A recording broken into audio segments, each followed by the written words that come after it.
So good morning. My name's Jeff Newburn, and I have a question for you.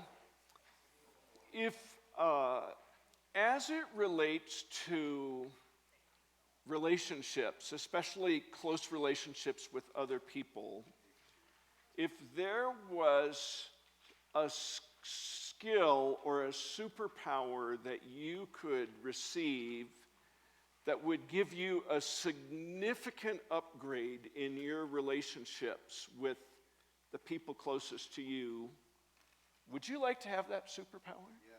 Raise your hand if you'd like an upgrade. Okay. So the message today is a bit on the heavy side because it is finding Jesus when somebody's in pain. But you know what? This is an opportunity for us to, in these moments when we know other people that are in a significant amount of pain, to be with them can really move our relationship significantly forward if we can do this. But I want to tell you something. Most of us don't do a very good job of this. And me included. I'm the chief of sinners there. So let's see if I can get my technology. Well, just a little bit. So last Sunday, I know it was a holiday weekend and a lot of people weren't here, but I talked about finding Jesus in our emotions. And I guess the one paragraph summary would be, emotions are a gift that God's given us. And going back, Andrew Arnold shared a couple messages about like 8 different emotions, and he had a little chart, and basically for each of the 8 emotions, he said this: there's an impairment, which is to the left on the chart, and a gift. And if we're using our emotions well, the result is we can get closer to other people in God. And on the other hand, if we don't steward those well, it goes against our emotions, or those emotions take us away from God and break down our relationships with other people. So we have these emotions that if we use them well, can be a wonderful thing in obeying the first commandment, which is loving God more, and the second, loving other people more.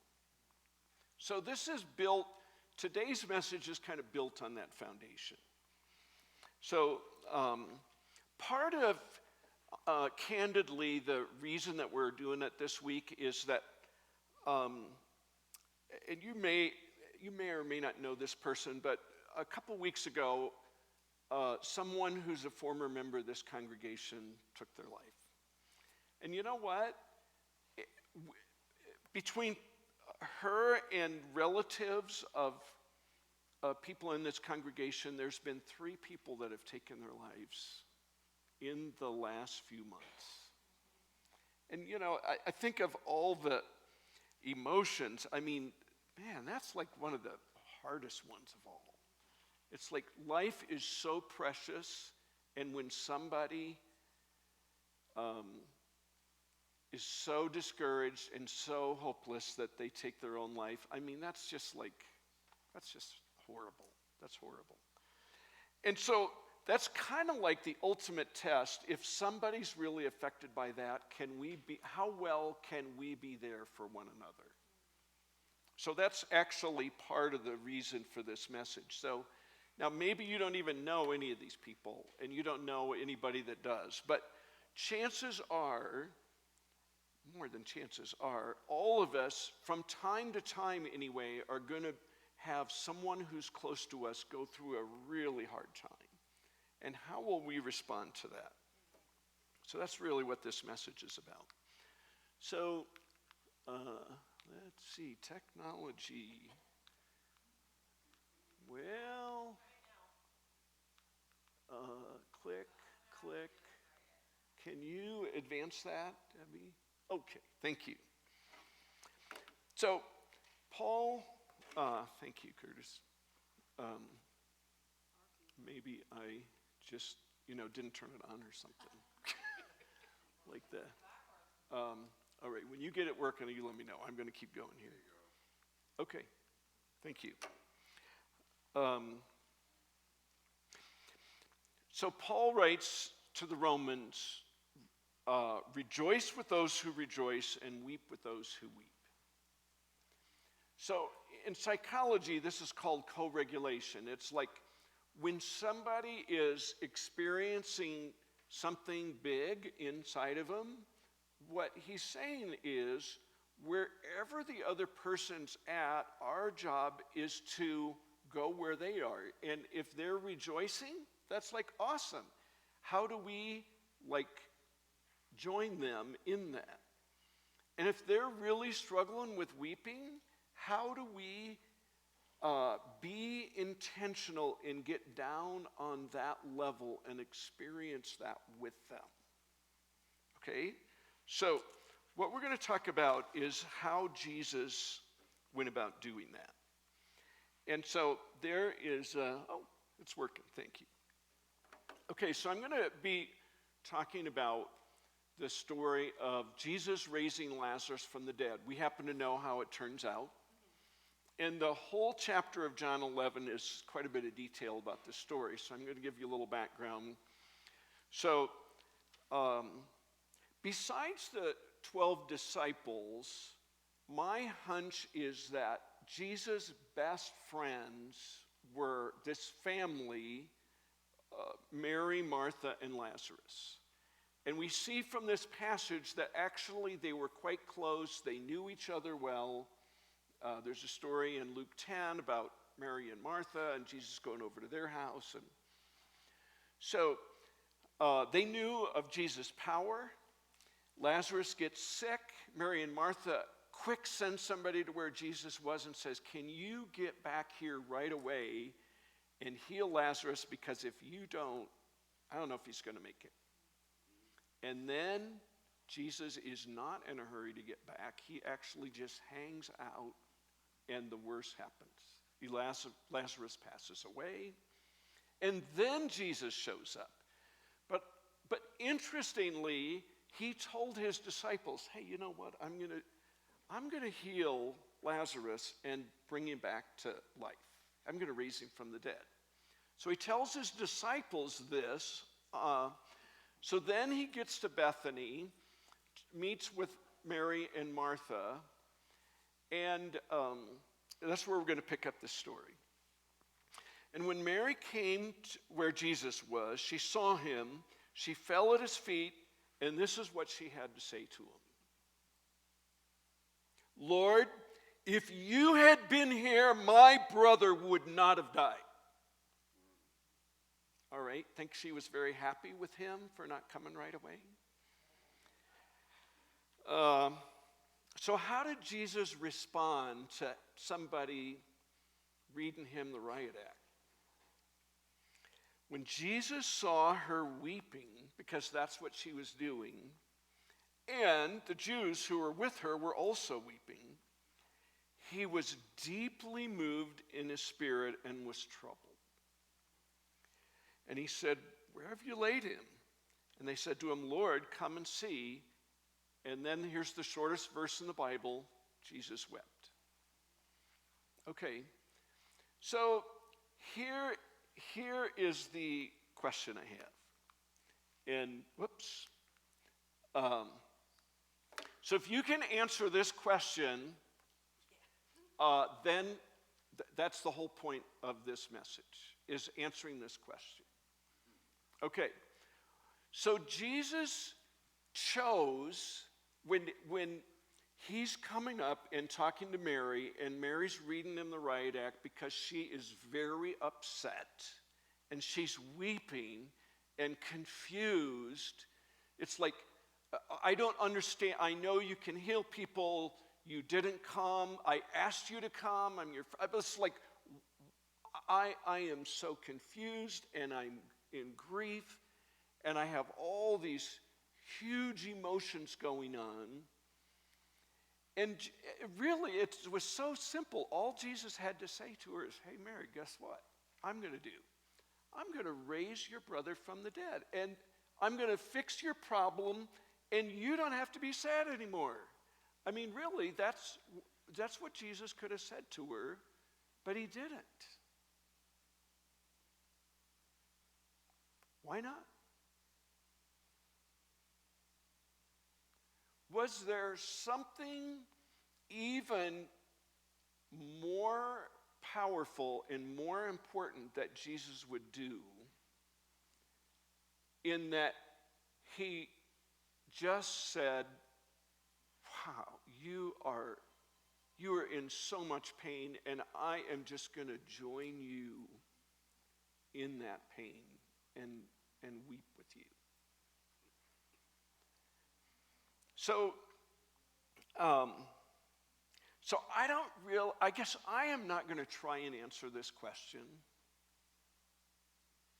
I mean, maybe we will spend the rest of our lives answering this question.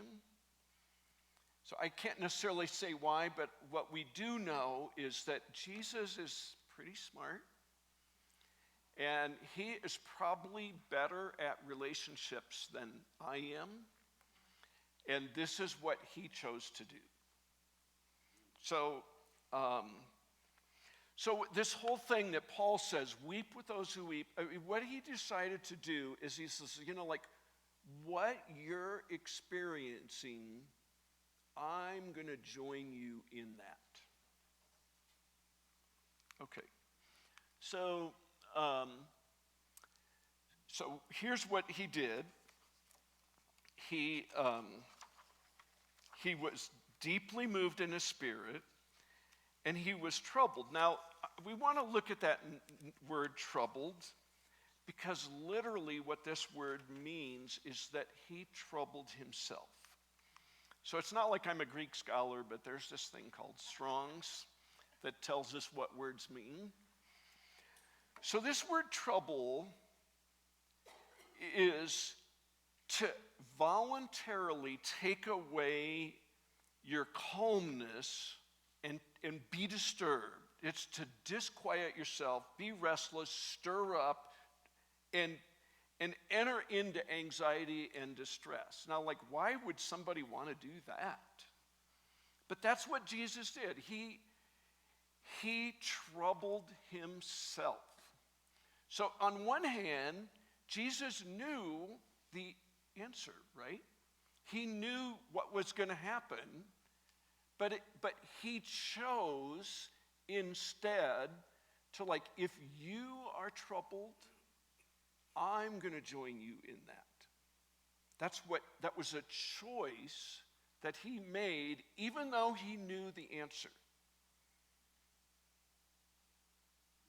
Okay, so if Jesus decided to do that, might it be a good idea for us to do that? So there's a verse in Hebrews. It says, for we do not have a high priest, and this is talking about specifically about Jesus, but one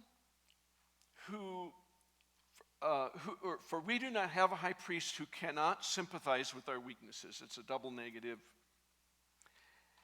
But one who's been tempted in all things as we are, yet without sin. So let's look at that word sympathize. What does it mean? So here again, the Greek, it means to be affected with the same feeling as another. So see this whole theme of what's going on? So it says, Jesus is the high priest, and this is what he did. Whatever somebody else was feeling, he got and felt the same thing. And he had compassion. And you know what? I did not bring my Brene Brown book. I left it at home. But anyway, fortunately, so Brene Brown is one of my favorite thought leaders. And she has this book called Atlas of the Heart. An interesting book. It's just like a book of like all the emotions, and then she writes on each of them. And this is part of what she said about compassion. Compassion is fueled by understanding and accepting that we're all made of strength and struggle. No one's immune to pain or suffering. Compassion is not a practice of better than or I can fix you. It's a practice based on the beauty and pain of shared humanity. Okay, so what she's saying is, compassion is like, you know what? I have my experiences, you have your experiences, and we share in them. So here's a challenge. Here's the next quote right after that. It's quoting somebody by the name of P. Chaldron, whoever that is.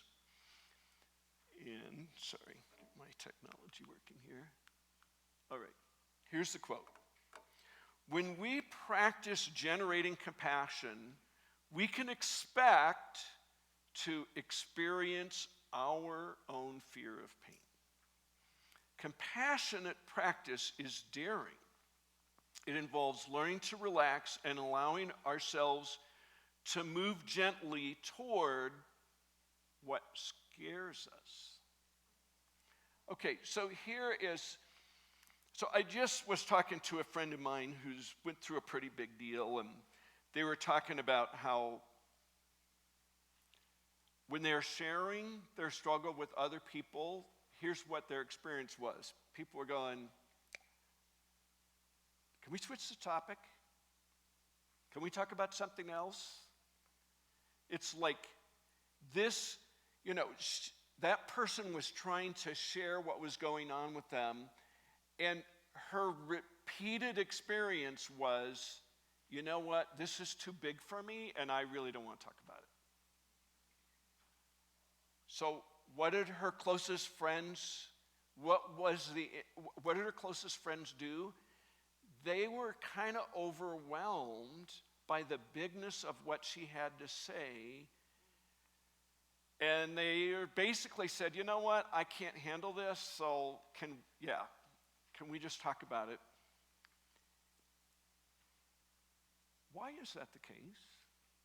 Why can't we if this is this big gift that we can give each other, is to sit with one another in our pain, why is that so hard?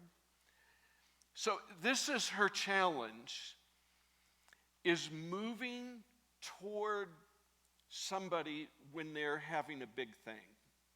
Can we be there? So I have some thoughts on why generally we have a hard time doing that. And here's kind of what it boils down to.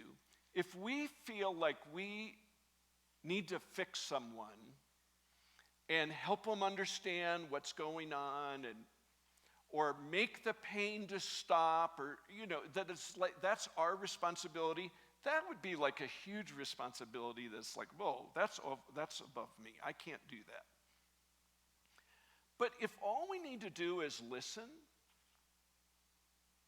if we don't need to come up with any answers, if we don't need to solve any problems, all we need to do is be there with somebody, then maybe that's not so overwhelming.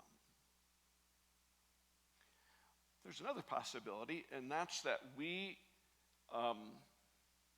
haven't really ever been comfortable with our own emotions, and so if we can't be comfortable with our own emotions, we can't be comfortable with somebody else's.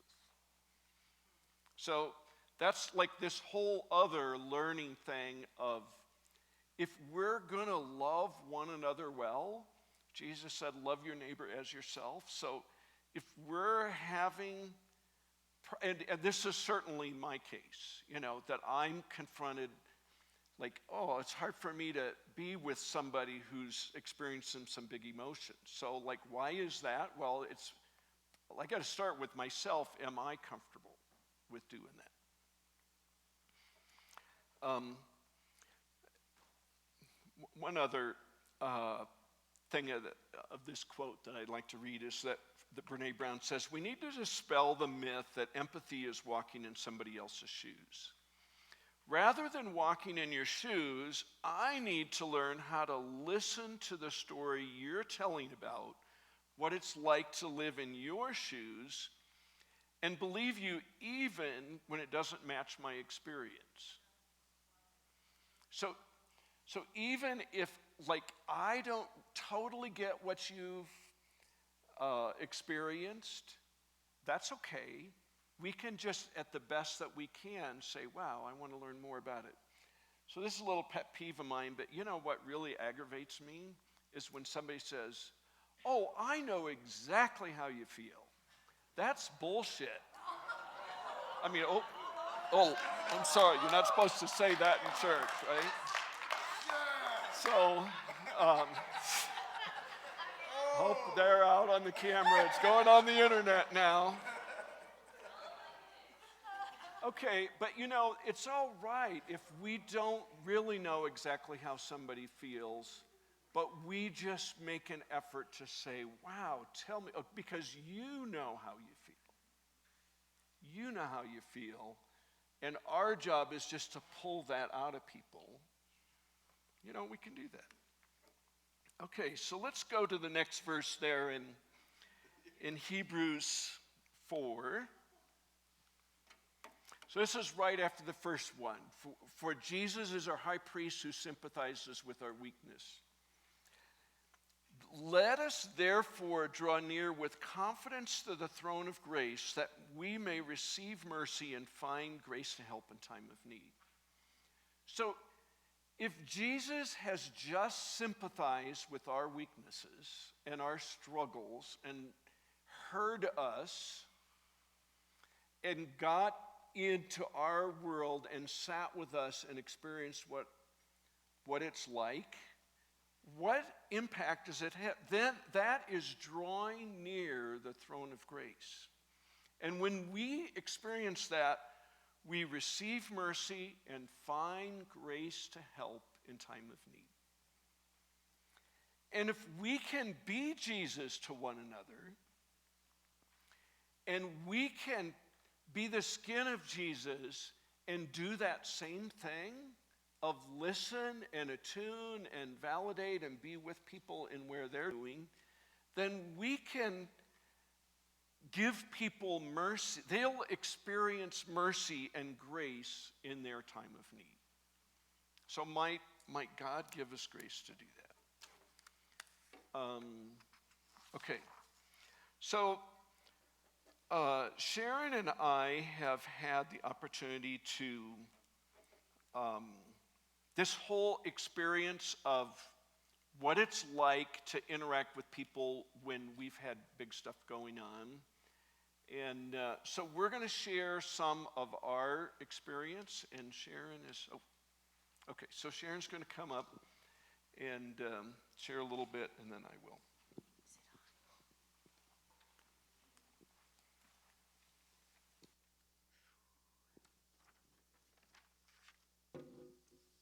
It's a little hard to share when you so feel it, but at the same time, but for the grace of God and the hope in God that we have, I wouldn't even be here today.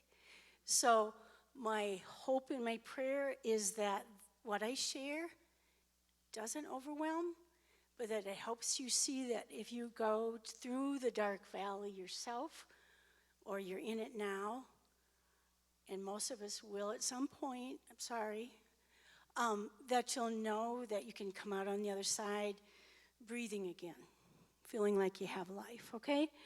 So our story, and again, but for the grace of God, we wouldn't even be together. So God has been very gracious to us.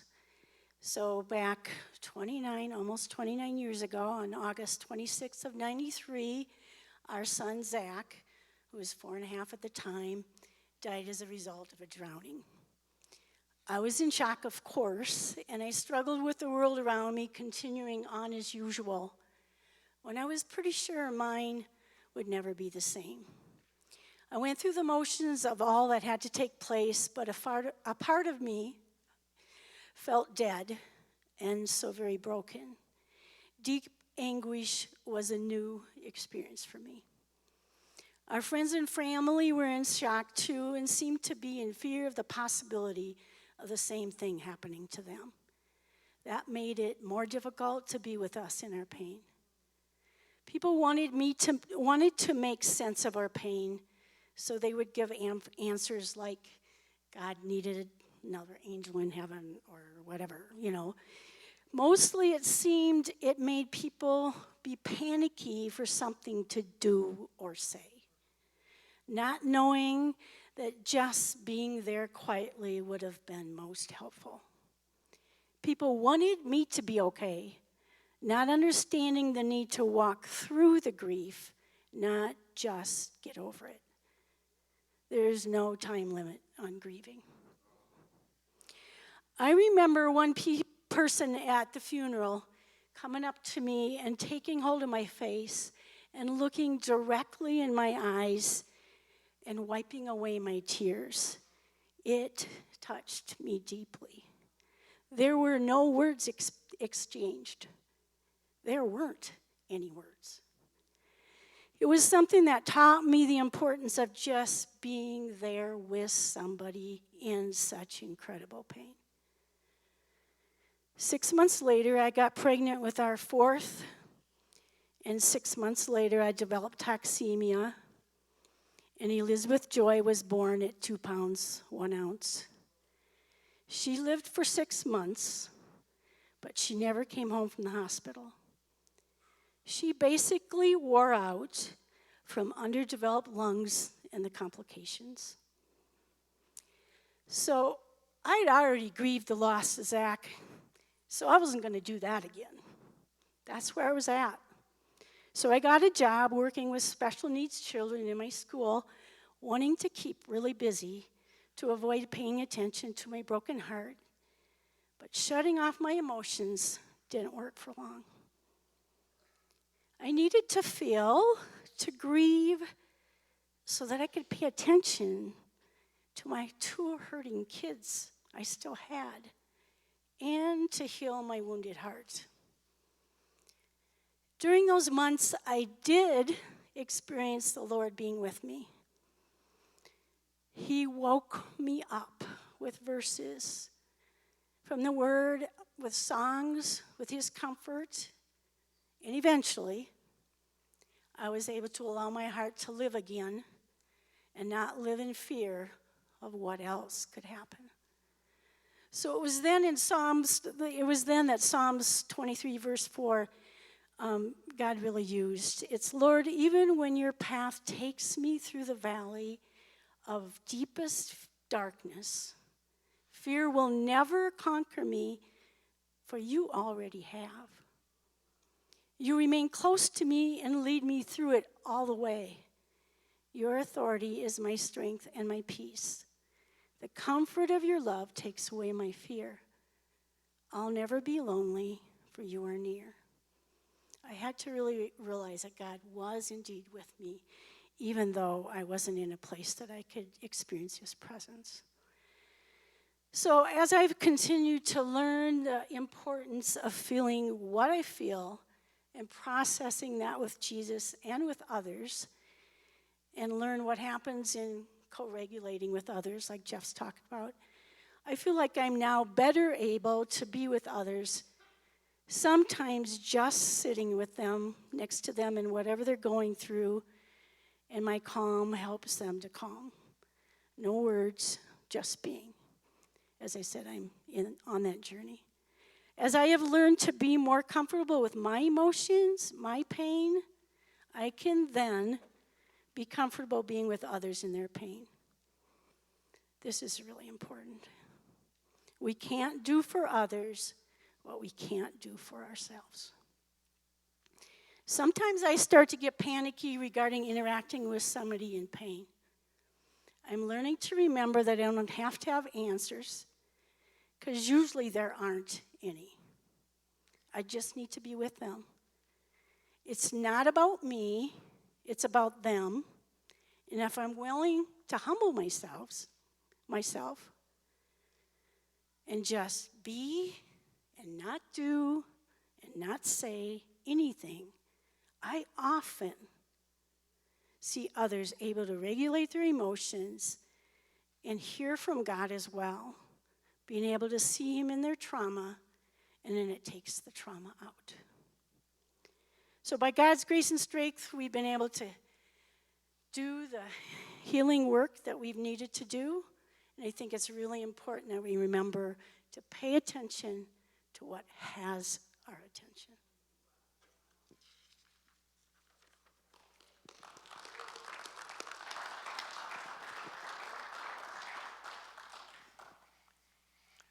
So I know this is heavy duty, so it's a big deal.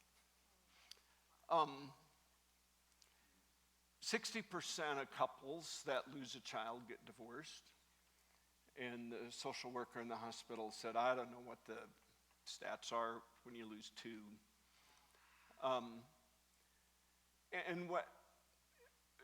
So the reason for the split in most couples when they go through that is that they're each sharing their grief differently, and they're not talking to each other. They're not able to understand where the other's coming from, or somebody will just like wall off. And that lack of really understanding where the other person's this is like the real test of the ability to like be with others and feel what they feel. And that's why most couples end in divorce. And so the simple answer of why Sharon and I made it through that time is that God helped us listen to each other, and we processed our grief individually, uniquely, but we are still able to do it together. So I want to tell you a story about something, for when this happened, something that somebody did that was not helpful and compared to somebody that was. All right, so the person that was the most unhelpful was our pastor. And he meant well, and he meant well.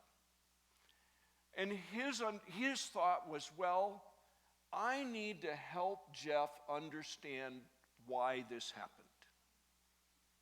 And so he did the best that he could to help me explain to me what was happening. And you know what? It pissed me off. I mean, sorry, that's number 2. It's terrible. But no, it made me angry. One more.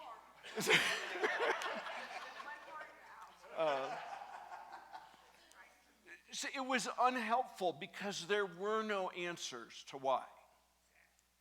And so in his immaturity, again, he meant well. He did. But in his immaturity, he was not comfortable with there are no answers and that's okay. And that is something that we need to get used to. That in some things, we can't make meaning out of stuff. And going all the way back to the Garden of Eden, what was the lure of the tree of the forbidden fruit? Understanding good and evil. And sometimes we just don't get to understand. So it's okay anyway, that was unhelpful.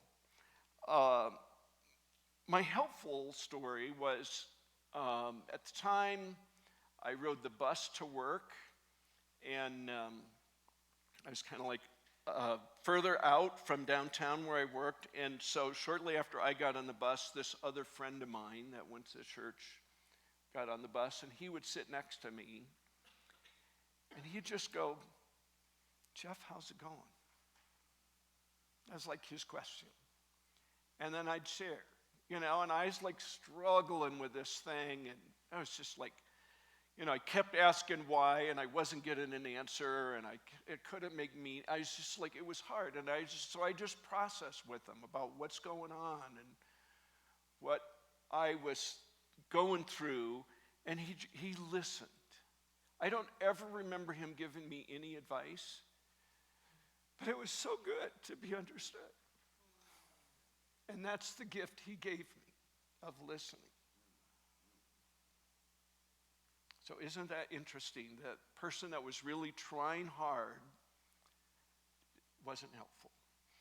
The other story I'd share is that at that time we were trying to lead a small group. And so it's like, so here's typically what we do. You know, we get together and people go, well, how you doing, Jeff and Sharon? And then we'd like start bawling, and then pretty much everybody start bawling, and then we meet next week and same thing. And the next week it'd be the same thing. And like after a while, I remember saying to my best friend, I said, you know, we're like terrible small group leaders. I mean, like, we're not doing anything. And he gave me the best compliment. He said, you know what, Jeff?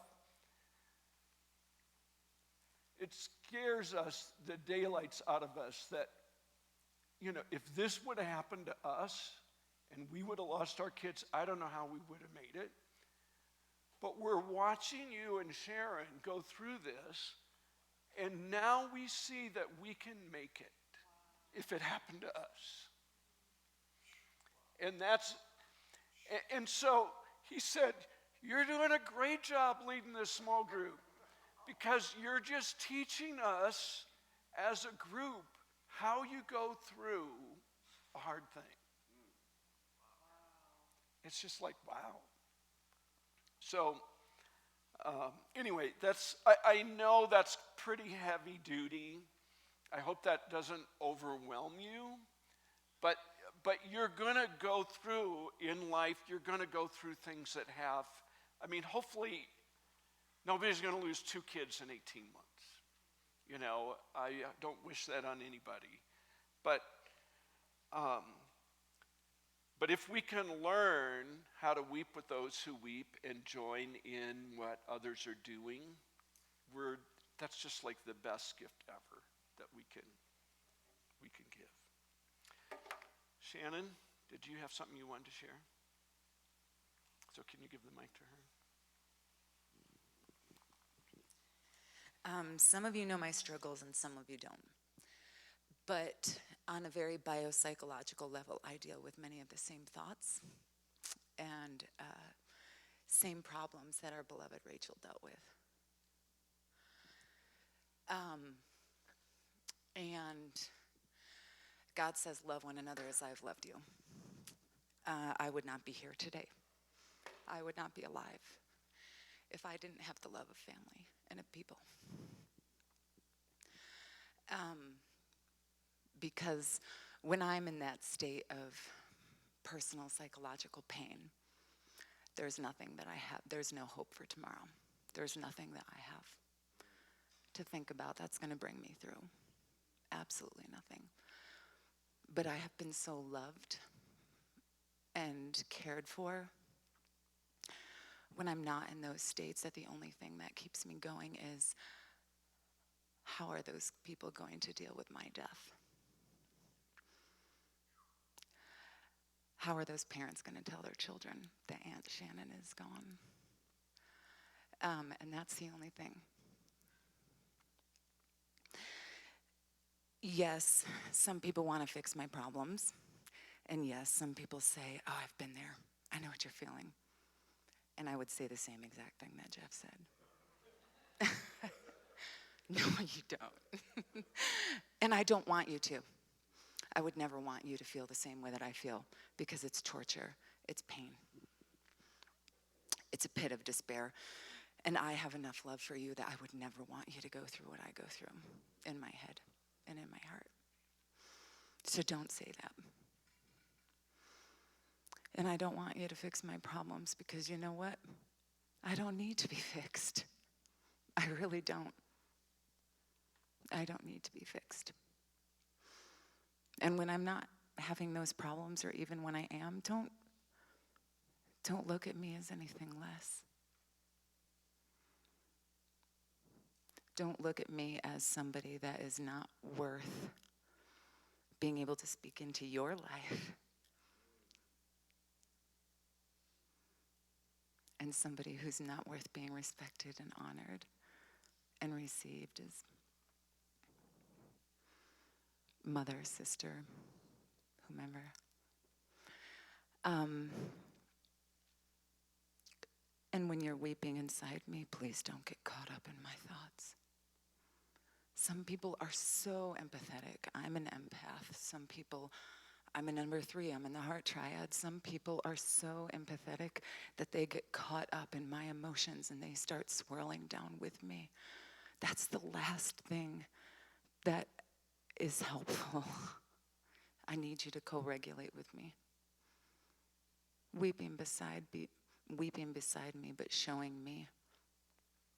Helping me to be beside you and figure out how your brain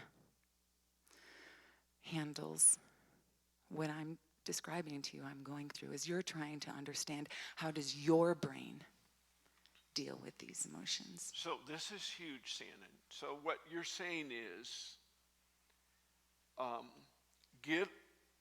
relate to me, validate my pain, be with me, but that doesn't mean you need to get sucked into the downward cycle, but connect with me, and then by you being understood, it helps you then come up. I mean, it's sort of tricky there, isn't it? You know, don't get swept down into my stuff, but relate to me. I mean, can you, so this is a nuanced but really important point. So can you talk about that more? I mean, how do you do that? Yeah. In doing that, realize that you have been created as an individual. You have your own identity. You are a separate person from me. God has created you as you and has created me as me.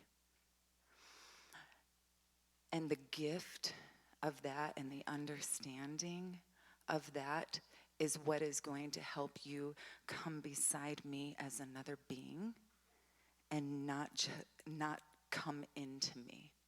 So I'm wondering if, because that's so scary, if that's part of the reason that most people go, this is too big, I need to exit. Because I don't know how to do that. You're too kind.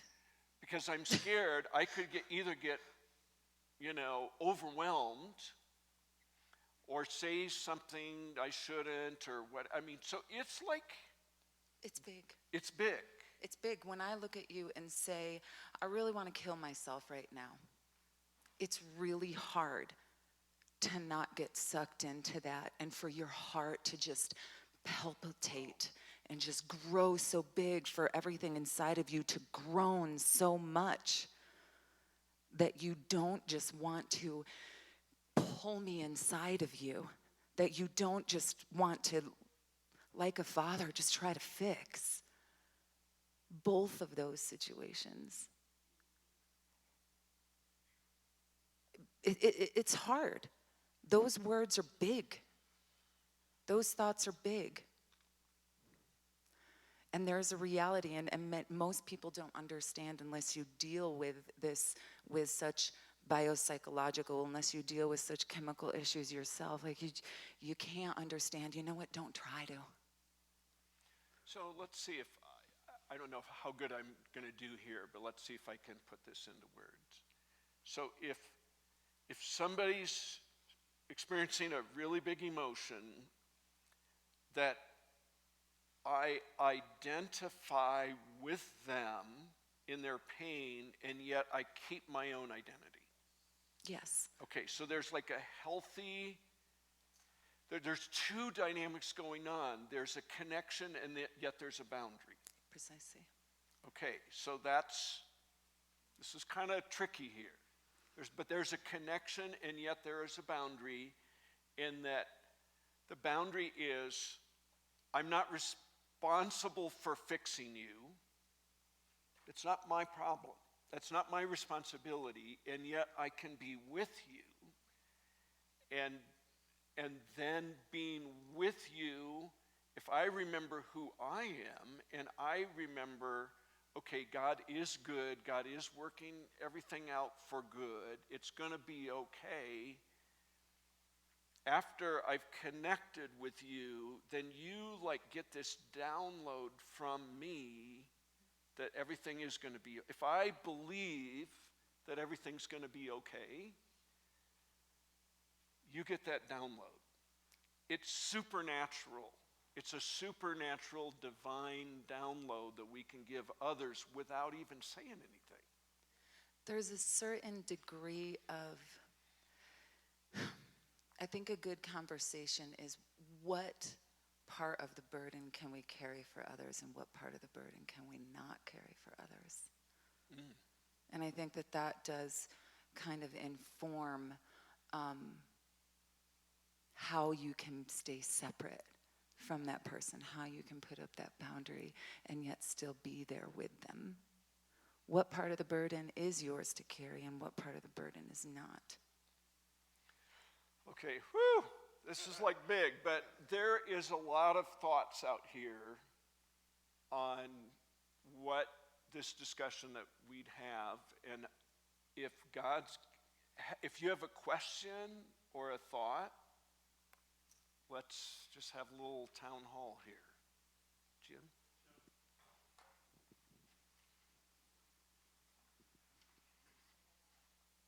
First of all, this has been awesome. Just the honesty, your stories, all of us have grown and learned tremendous through this. So thank you. Thank you very much. I would say I love this discussion of not taking responsibility to fix the other person, setting up boundaries. But I would say our responsibility is to love, not to fix. And it makes it a little, and then the loving is what you're describing how to do. Coming alongside, being with the person, listening, validating their emotions, validating what they're feeling. And that's what love is. It's not fixing. And then those of us who know Jesus are giving them hope that he's the one that fixes, right? He's the one that can fix. Right. We're the one who loves.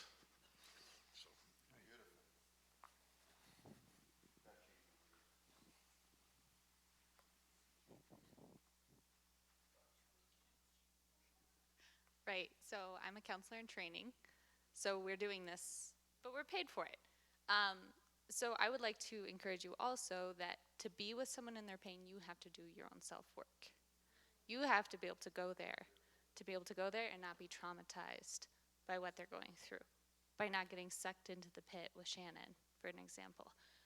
And again, you have to have boundaries. You have to go, okay, this person's pain is too much for me right now. You have to put a boundary and go, hey, I can be with you in this, but I can't go all the way right yet because I'm not there yet. Because you will be traumatized again. And then it will just everyone's going to be traumatized and we're a broken mess. So you have to know where you can go and how far you can go. Otherwise, you will be overwhelmed. So if I had lost a child and I knew I couldn't be with you right there because I hadn't done my own self-work, I would be re-traumatized, or I would traumatize you with mine. So it's and by trying to do a fix, it's not going to help you or me, and it's just going to hurt more hearts. And so, for example, when we first started this life model stuff, some people would bring up some really, really traumatizing things in little groups, and if the group wasn't ready for it, it was like, I can't carry that with you right now. I'm overwhelmed. I don't want to be with you. I want to pull back. I want to retreat because you weren't ready for it. There was no pre-context. It was just so knowing when and where is the safe place to go to those places is super significant. And it's not something we should take lightly. It's not something we should just be go be in the pain with people. Because if you're not ready and you haven't done the self-work, you're going to be broken. You're going to traumatize. You're going to leave the church. You're going to think it's God's fault. You're going to blame him. That's why we have people that are counselors that we can go to. When we go, hey, this pain is too much to share with my community. or someone who's not trained, who hasn't done the self-work, you need to go seek actual help. Like, not that this isn't going to help, and you can co-regulate with the Lord as much as you want, but sometimes going to a real professional that has done the self-work, that does this for a living, is really going to be beneficial as well. So in the discussion on boundaries, so thank you so much, because that's very insightful to say, what do I have the capacity for? And so, yes, that's of the Lord so that we realize it's not all of our responsibility to go, to do that. So to the extent that we've done our own work and we have the capacity, I think that is an aspiration that we can have, that as we have done our own work, our capacity is increased, but to be mindful of, what capacity we do have. Thank you so much, Jamie, because that's 100. I had a hard time saying you need to be confident in yourself. You need to know yourself. You do need to have done the work on your own. And if you don't, and you enter into that situation, and you do become traumatized or affected in such a way that, you might have a reaction like that, you're actually going to cause more harm to the person. Because in pulling back from them is going to cause feelings of rejection. It's going to cause stigmatization. It can increase the pain even more for that other person. And for people who are going through the pain, for people who are having those thoughts, or for people who are dealing with that stuff, you have to know who to go to. I can't go to everybody. So would it be okay to say, you know what, I just don't have the capacity. Thank you for sharing with me, but I just don't have the capacity to be with you. I care, but that way, instead of just saying I'm pulling back and which is kind of gross, to be able to just articulate, you know what, I really want to help you, but I just don't have the capacity for that. Because that's not rejection, that's just Honesty. saying, this is where I'm at. Honesty. And then looking at them and saying, hey, can I help you find somebody who is? Yeah. That's Can I help you find somebody who is? Let me help you talk to somebody else. We in our community have a plethora of people at a variety of different levels of maturity who can handle things. And I pick and I choose. But let me tell you, there are a lot of people in the world who don't have anybody. They have nobody. So, other questions, comments? Gretchen?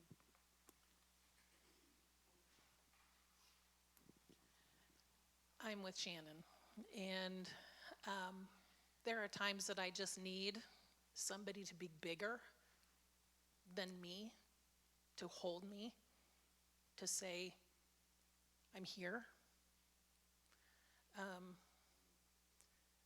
I've even asked my husband sometimes, I said, I just need you to hold me.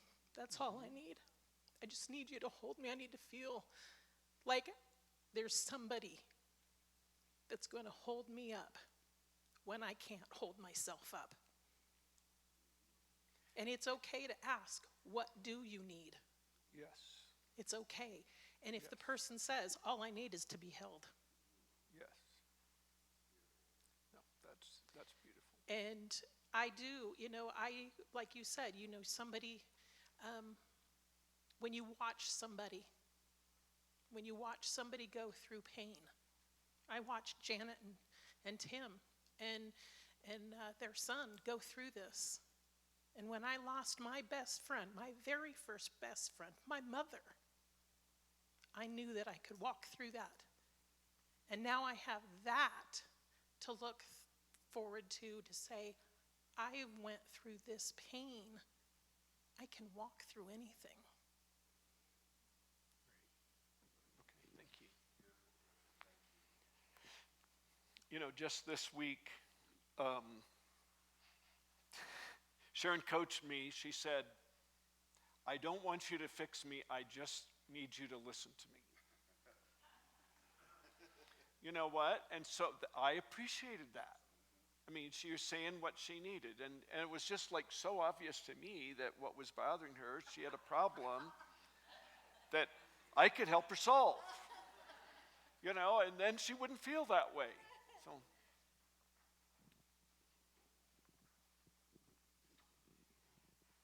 I am here because my son Dan and my daughter-in-law Sally came to Michigan and got me and brought me out. I almost drank myself to death. All I did was drink all day and all night because I missed my husband so much. We were married 48 and a half years, and we did everything together. I mean, literally, when he retired from the bank, he went with me and we cleaned houses together. And we went to church and went to prayer meetings, and you name it, we did it. And he even helped me can. He learned to can because I grow my own garden. And it just was more than I could handle loosening. And if it hadn't been for Dan and Sally, I would have gotten out of the hospital and went back to drinking. What a gift that they gave you in bringing you into their home. Right? Absolutely. Wow, that's amazing. That's love in action. Okay, well, gosh, what do we do with this? Yeah, so I realize that this has been pretty heavy. But I'm so little homework. Can we turn that back on again? So we want to. So what you heard me share is like a contrast of what worked and what didn't. And we're not going to break into small groups today, so this is just basically kind of my suggestion for homework that you do with a friend, with your family, your DNAs this week, you know, people that you're with in groups of 2s and 3s, is tell them the story like I did. You know, it's like what worked for you, what was helpful that somebody did, what was unhelpful. And the reason that we're not doing this in a group is that we don't want to throw unhelpful people under the bus, right? You know? But you know what? Generally, the offenders are our friends and our people closest to us, you know, because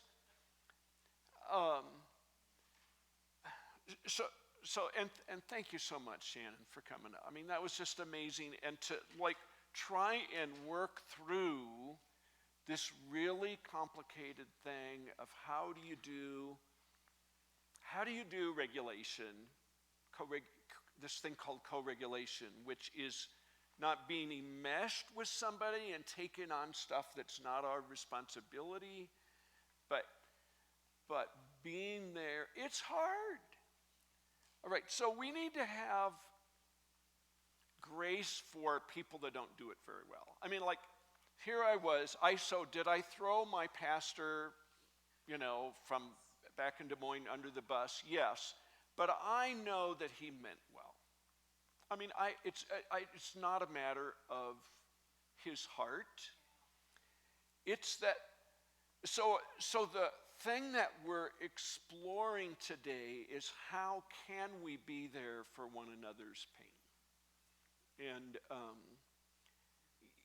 And it's a hard thing, and we'll be learning this lesson the rest of our lives. But but so that's, I guess, the homework I would suggest is talk with others, process with others what's worked for you, what's been unhelpful. But in what's been unhelpful, let's be kind to one another. Because truth be told, when somebody else is telling their story about what was unhelpful, we might be the chief character in the plot, right? So, so we need to be kind to each other. And then even interacting with the Lord about that. And how can we learn from this? Lord, what do you have that you want to share with me? I'd like you, Tim, if you would, to wrap things up. That's a tough assignment, but, Tim Johns is up to it. Well, first of all, that was profound, wasn't it? That was an amazing thing. Jeff and Sharon, I'm messed up.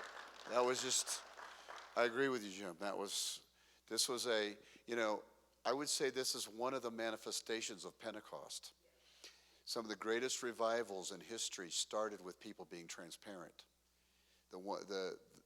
Just so you know, just being that honest and fragile and open awakens, it invokes the presence of Jesus. And the reason we want to be the incarnation of Jesus is because that's where he shows up. We're the skin of heaven when we listen. And if you just say, Jesus, Jesus, Jesus, show up and just be present, just ask, and then just say, Jesus. And he will meet you in that moment. I feel like we need to maybe even go to this whole topic of what it means to be priests. We're called a royal priesthood maybe next week. So we're on holy ground. Y'all feel it? We're kind of on holy ground. My deepest longing is for a safe place. A safe place. Safety with competency. And competency takes maturity. It takes practice. It takes growing. And we all stumble forward into competency. And I want to release grace now in prayer because this is a big topic. And the coolest thing is I'm so grateful for this family. I heard a compliment about our family yesterday from a friend. And he said that he feels that the largest portion of our family is beginning to go into the hard journey of the kingdom within and the kingdom between. These are my words, but rephrasing what he said, that our family has had enough commitment to the brave journey of being in Christ. And it's hard. It's hard because you bump up against painful things. So the internal journey, the journey between us, and the journey to kingdomize our community, I am so proud of this family. This is meaty and weighty stuff.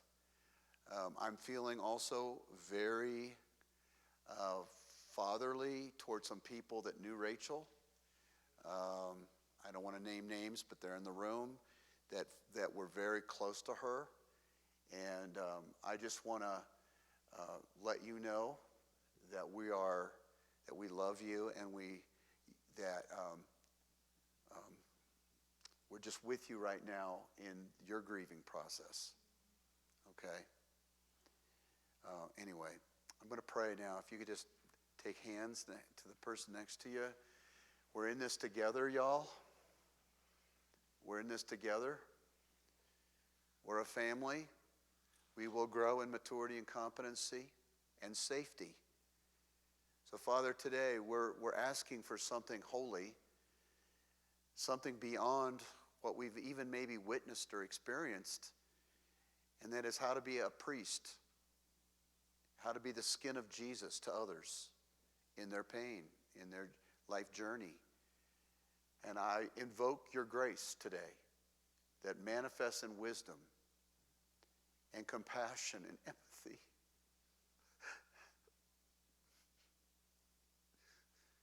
We need it all, especially in this world today. And I'm thinking some key people in this room, and I ask for you to give them supernatural comfort. They need comfort. They need presence with you. And then I'm thinking of young people that are battling depression, that are battling overwhelming emotion. And I'm just asking to be a people that are generational, that we're a multi-generational family that loves children and could be a safety net for them.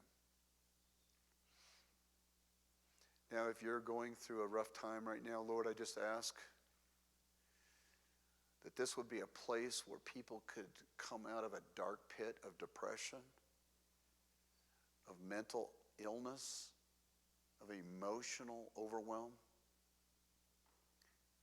That we would be a people that really help pull each other into the light, into freedom, into wholeness. We ask for that grace in Jesus' name. Amen. Amen.